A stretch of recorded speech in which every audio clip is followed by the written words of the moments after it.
Hey, friends, it's Peggy Hall back with you to add some positive encouragement and positive value to your life.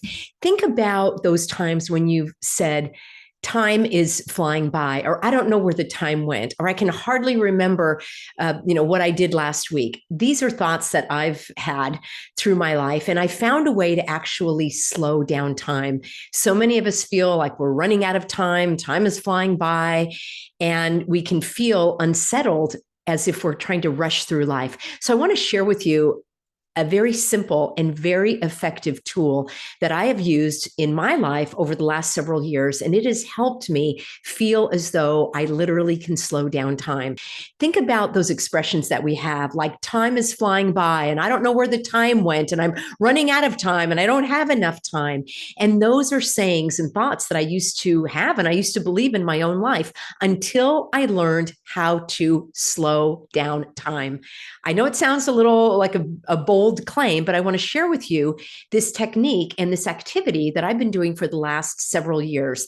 And all you need is a calendar. Now, I like a paper calendar. You might want to have something that's on your phone. You might like to do something that's on the computer, but I really like the idea of opening up the calendar, of looking at my schedule.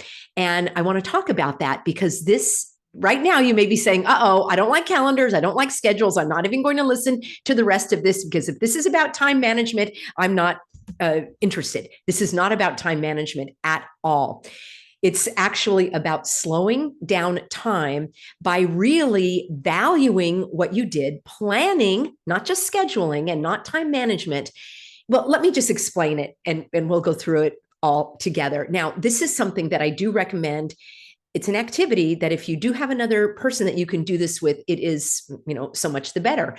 But if you are on your own, that's all right as well. I will be giving the example as if I have another person. So once a week, my husband and I do what we call we time. And we actually call it you, me, and we time. So it's you have two people and you get to share and then I get to share and then we share together. So hang with me. It's very simple, it's very effective, and it is how I personally have been able to slow down time because I can remember what it is I'm doing. I can value and actually take time to stop and smell the roses. I can applaud things that have been achieved. I can ask for help where needed. I can look ahead to project what's going on. So this is how it works. Once a week, doesn't have to be the same time, although for my husband and I, it's usually on a weekend day. Maybe we're having, a late breakfast and we're like, hey, let's do we time.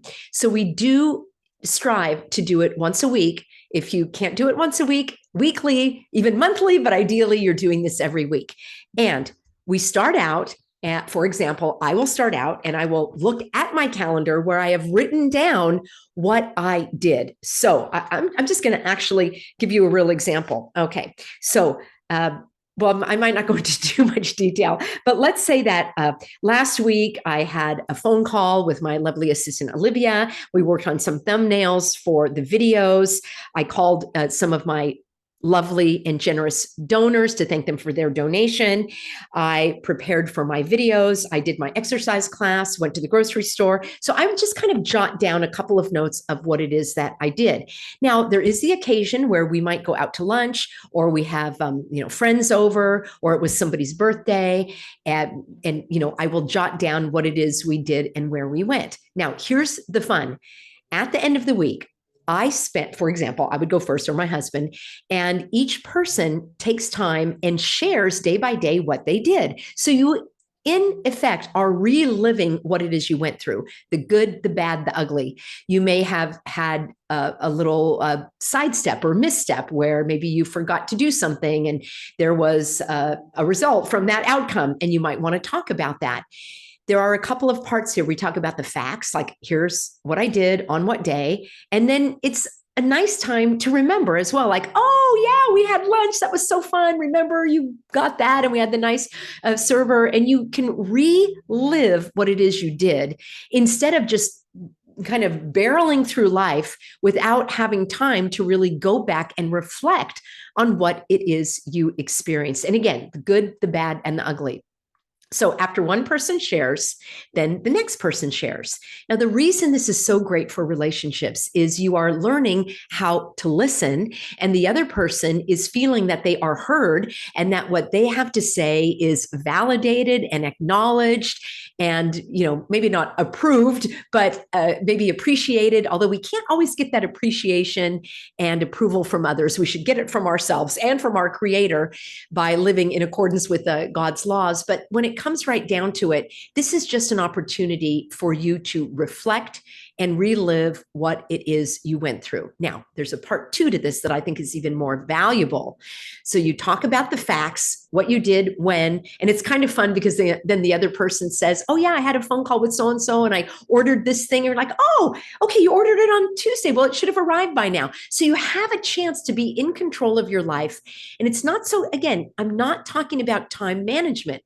I'm talking about really enriching your life by reviewing what your life consists of. This has just been so wonderful for our relationship and for my own experience with life, that I don't feel like I'm forgetting what I did or when I did it. Now, here's the second part. You talk about the facts and then you talk about the feelings. All right. I know some of you are like, okay, I'm out of here now. I don't want to talk about feelings. I don't like emotions. I just want to get through my life without talking about feelings. You don't have to get too deep on this, but it's something along the lines of, yeah, it was great. I accomplished this and I felt as though I really contributed something of value. See, now that is a way that you are encouraging yourself and that actually can give you energy and can set you up for more successes down the way. Perhaps there was, as I say, a little misstep and maybe you didn't fulfill an obligation to the degree that you wish you had. And you can say, next time I'm going to give myself more time. Or, next time I'm going to take a pass on that because it's not something I really want to be involved in. We are blessed that we have friends that want to spend time with us. And it is literally one of my greatest gifts that I thank God for. And there are times when my, personal life can get a little busy because people are inviting us to do things and go places and engage. And sometimes I'm looking at my calendar and I say, I think I may have overextended my reach here. And maybe next week I'm going to take a pass on that. So it gives you an opportunity to reflect, not just on the things that you did, but how you felt about that as well.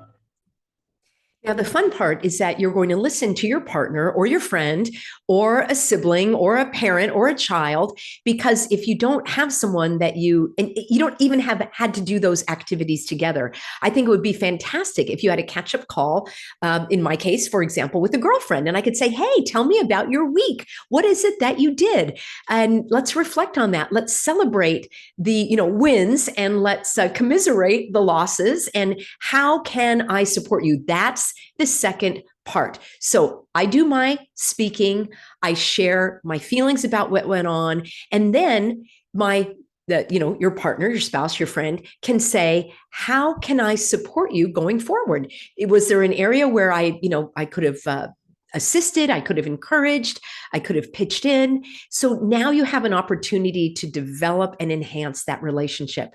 And each of you take your time. Ideally, you're doing it without being interrupted, unless giving them a word of encouragement like, oh, that's great. Oh, that's awesome.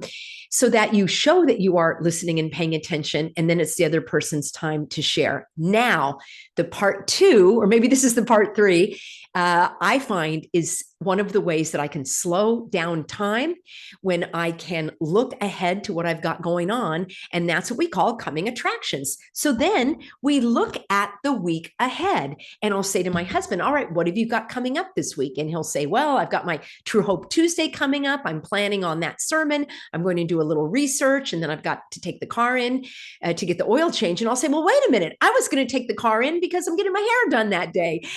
For example, that's where you can iron out any of the scheduling conflicts that you may not have realized.